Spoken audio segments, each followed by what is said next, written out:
할렐루야 여러분, 주님의 이름으로 평안을 전합니다. 오늘 이제 또 수요일이 되어서 저희가 함께 하나님의 말씀을 나누고 묵상하는 시간을 갖도록 하겠습니다. 이제 코로나가 또 이렇게 확산됨으로 인해서 저희가 원래는 성탄 예배를 함께 드렸으면 좋겠는데 성탄절 우리 크리스마스 예배를 교회에서 드리지 못할 것 같습니다. 여러분 이 점 양해해 주시고요. 그 대신 각 집안마다 제가 여러분들 찾아가서 조그만 이렇게 아이들이랑 함께 나눌 수 있는 작은 성탄 선물을 준비했어요. 그러니까 그거 좀 기대해 주시고 또 이렇게 가정 안에서 함께 기도하고 가정 예배 가지시면서 성탄의 즐거움과 또 성탄의 감사를 모든 가족들과 함께 나누시기를 부탁드립니다. 간단한 그 함께 나눌 수 있는 말씀과 묵상의 내용은 제가 교회 밴드에 올려놓도록 하겠습니다. 먼저 기도하고 오늘 함께 나눌 하나님 말씀 묵상 같이 시작하도록 하죠. 기도합니다. 사랑과 은혜가 많으신 하나님 참 감사합니다. 오늘 이렇게 또 수요일이 되어서 저희가 함께 주님의 말씀을 묵상하기 위하여 이 자리에 함께 앉았습니다.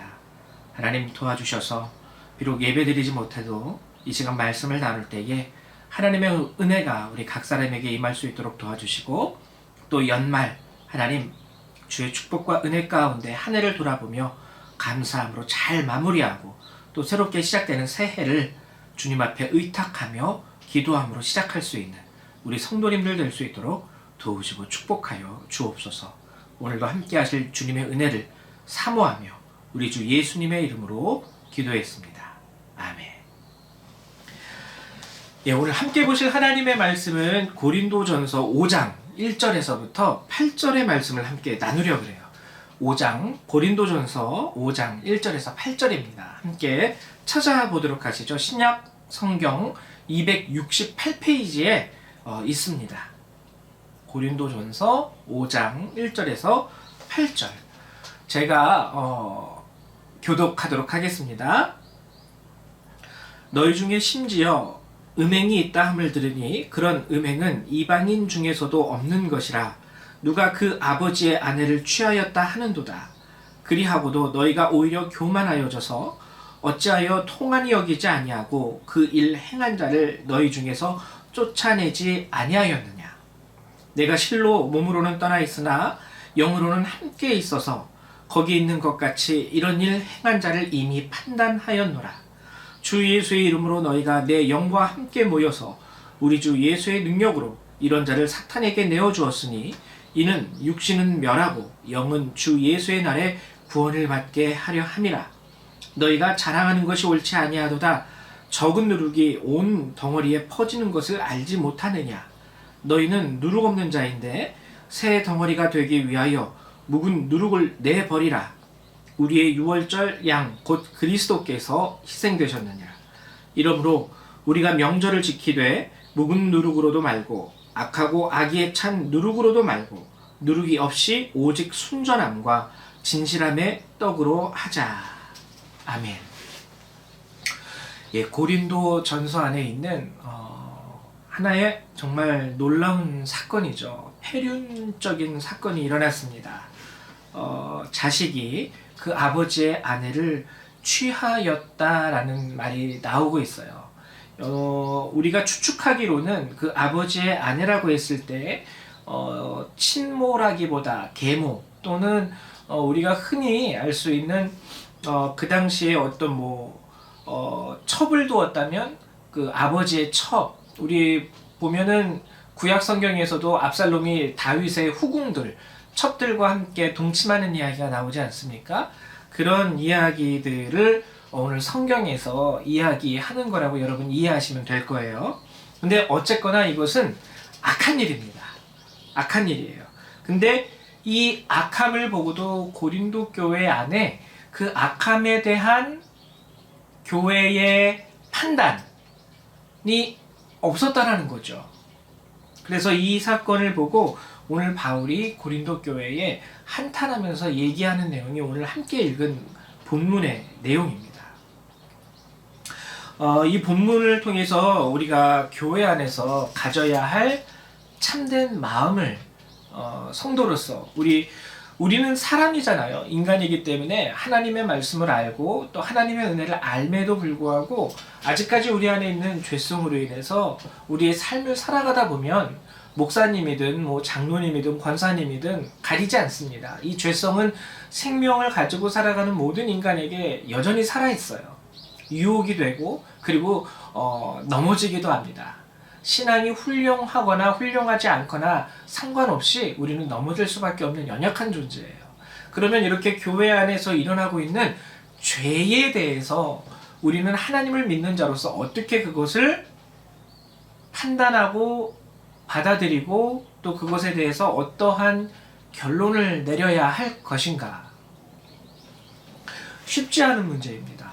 공동체 안에서. 일단 우리가 성경을 보면 정죄하지 말라는 말이 있죠.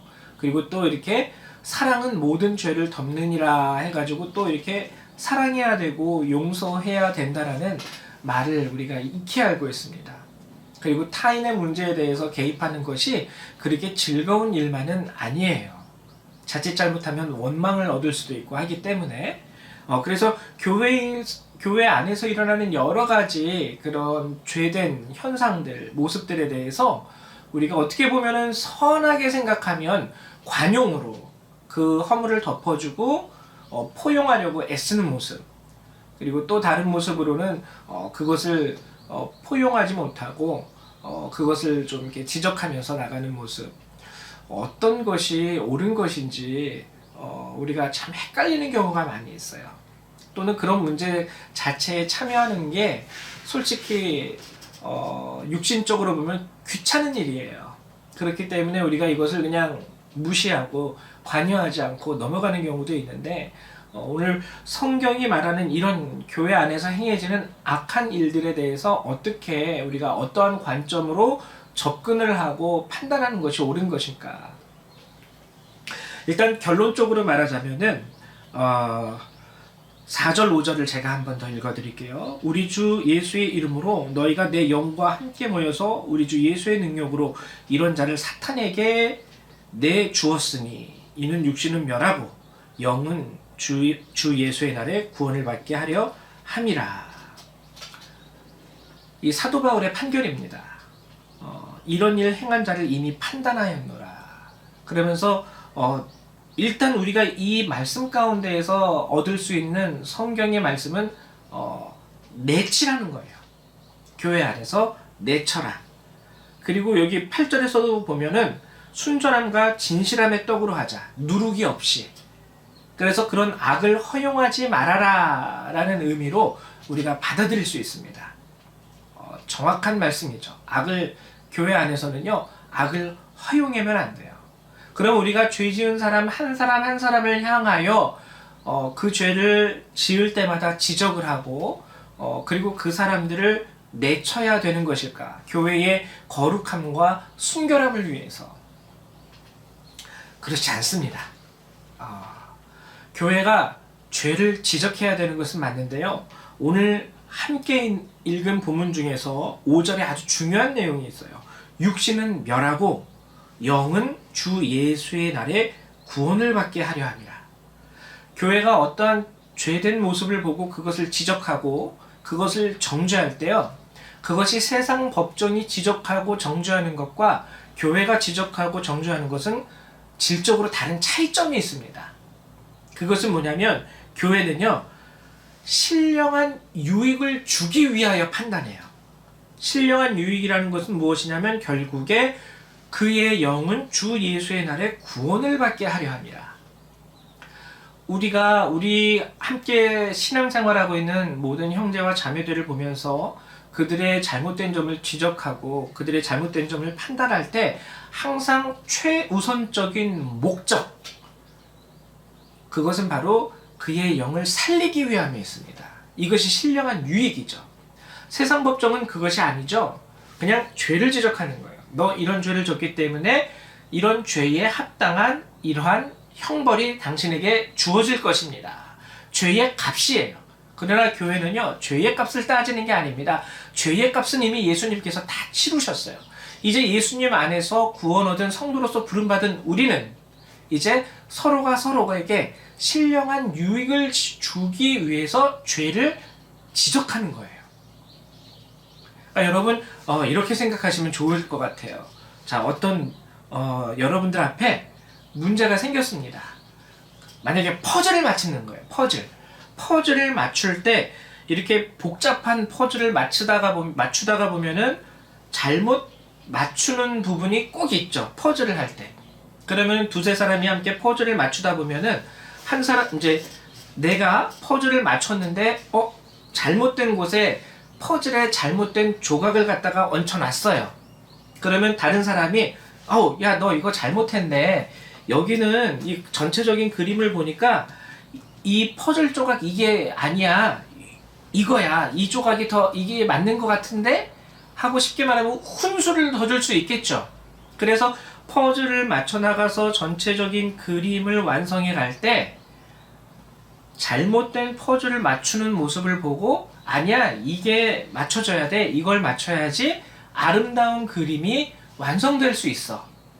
여러분, 바로 이게 교회가 죄 지은 성도에 대해서 지적하는 태도와 모습입니다. 크게 악의가 없죠. 지적함에 있어서 그 사람을 죽이거나 그 사람을 밟고 일어서려는 그런 목적이 없어요. 정말 올바르게 가기 위해서 아니야, 여기는 요게 잘못됐고 이 퍼즐을 갖다 놔야지 여기는 올바르게 맞춰질 수 있는 거야. 바로 이런 신령한 유익을 주기 위해서 지적해야 된다는 것이 바로 우리 교회가 죄 지은 우리 성도들, 형제들과 자매에 대한 올바른 자세라는 것이죠. 그런데 오늘 고린도 교회는 그것을 하지 못했습니다. 오늘 성경의 내용을 보면은요, 지적 자체를 못했어요. 왜 교회가 죄 지은 것에 대해서 지적하지 못했을까? 여러 가지 우리가 상상해 볼 수 있을 텐데요. 가장 큰 원인 중에 하나 우리가 추측해 볼 수 있는 것은 교회의 사랑에 대한 잘못된 오해입니다. 사랑에 대한 잘못된 오해. 오늘 성경에서 우리는 형제와 자매들을 사랑할 수 있어야 돼요. 이것이 우리를 향한 하나님의 뜻인 것은 분명합니다. 그러나 이 사랑은요, 죄에 대한 무조건적인 포용은 결코 아닙니다. 죄를 같이, 죄져도 그래, 주님이 사랑하라고 했으니까, 잘못됨이 있어도 그래, 주님이 용서하라고 했으니까, 이게 아니라는 것이죠. 교회는 반드시 죄에 대한 옳고 그름에 대한 하나님의 뜻 안에서 지적함이 있어야 돼요. 그러나 그 지적은 아까 말씀드렸듯이 그 사람을 죽이기 위한 지적이 아니라 신령한 유익을 주기 위한, 또 다른 말로 하면 회개의 기회를 교회가 주는 거예요. 너 이거 잘못된 것 같은데 이거 회개하고 이렇게 한번 해보자. 교회가 지적하는 정죄의 모습은 바로 이런 모습입니다. 정죄라는 단어 자체가 어울리지는 않겠지만 이해하기 쉽게 여러분들에게 설명하기 위해서. 그리고 또 이 당시 고린도 교회가 우리가 추측할 수 있는 이런 죄악된 그 모습에 대해서 정죄하지 못했던 것 중에 하나는 관계 가운데 너무 이끌려가는 것. 하나님이 중심이 되어야 하고 또 하나님이 우리 모든 교회 안과 각 성도의 삶 가운데 오직 주님이 주가 되셔야 되는데, 이러한 사람과의 관계 가운데에서 만약에 그 사람이 권력이 있는 사람이라거나 높은 지위와 사회적인 그런 자리를 갖고 있는 사람이라면 그것에 대해서 얘기하지 않고 넘어가는 것, 이러한 것들이 고린도 교회에 있지 않았나 우리가 추측을 하게 됩니다. 교회의 잘못된 사랑관이라는 것이죠. 그리고 교회의 외적인 영향력, 이 두 가지를요, 우리는 항상 조심할 수 있어야 돼요. 그래서 우리가 사랑해야 되지만 이것은 죄에 대해서 무조건적인 허용과 포용을 허락하는 사랑은 아니다. 그리고 우리 성도들의 삶은 오직 주님이 되시기 때문에 외적인 교회의 영향력에 대해서 우리가 이끌려가서는 안 된다는 것. 이 사실을 여러분들이 꼭 기억해 주셨으면 좋겠어요. 결과적으로 교회에서의 교제와 사귐은요, 세상에서의 교제와 사귐과 다릅니다.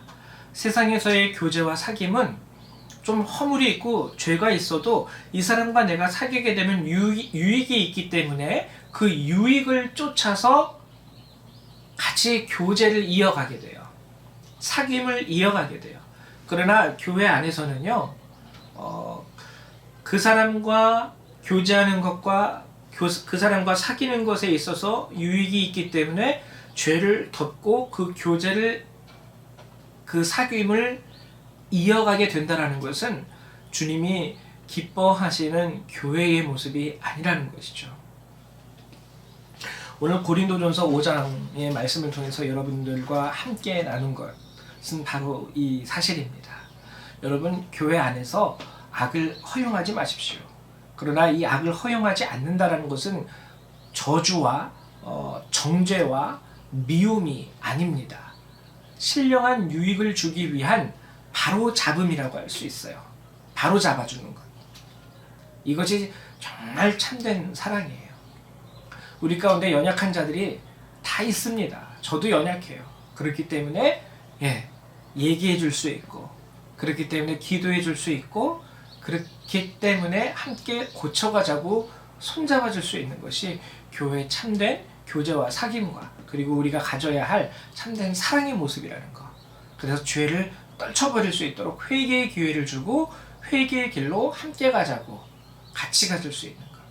그리고 단순히 사람의 영향력에 이끌려서 세상 사람들처럼 교제하는 것이 아니라 주 예수 그리스도의 은혜와 그 참된 사랑 가운데에서 함께 세워져 갈 수 있는 교회가 될 수 있도록 노력하는 것. 여러분들의 삶과 여러분들의 교회 가운데 이러한 하나님의 은혜와 능력이 충만하시기를 주님의 이름으로 축복하고 또 축원드립니다. 제가 잠깐 말씀을 마치면서 기도하도록 하겠습니다. 사랑과 은혜가 많으신 하나님, 참 감사합니다. 늘 우리 가운데 은혜를 더하시고 은총을 베풀어 주시는 주님, 저희가 주님의 자녀로서 부름 받았기는 했지만 여전히 우리 안에는 연약함과 죄된 모습이 하나님 남아있어 우리를 주장할 때가 얼마나 많은지요. 하나님, 도와주셔서 저뿐 아니라 우리 주변에 있는 모든 형제와 자매들 역시 이런 죄 가운데에서 우리를 부르신 하나님의 그 사랑을 의탁하여 형제와 자매를 세워줄 수 있는 그러한 각 사람이 될 수 있도록 도와주시옵소서. 사람의 영향력에 이끌려서 잘못된 교제와 사귐에 빠지지 않도록 도와주시고, 오직 하나님의 은혜 가운데서 순결함으로 내 형제와 내 자매를 대하며 그들을 위하여 기도할 수 있는 그러한 주의 백성이 다 될 수 있도록 도우시고 축복하여 주시옵소서. 감사합니다. 주 예수님의 이름으로 기도했습니다. 아멘. 이제 수요일 묵상을 마치는데요. 남은 우리 목요일, 금요일, 토요일도 하나님의 은혜 가운데 여러분 승리할 수 있게 되시기를 주님의 이름으로 축원합니다. 감사합니다.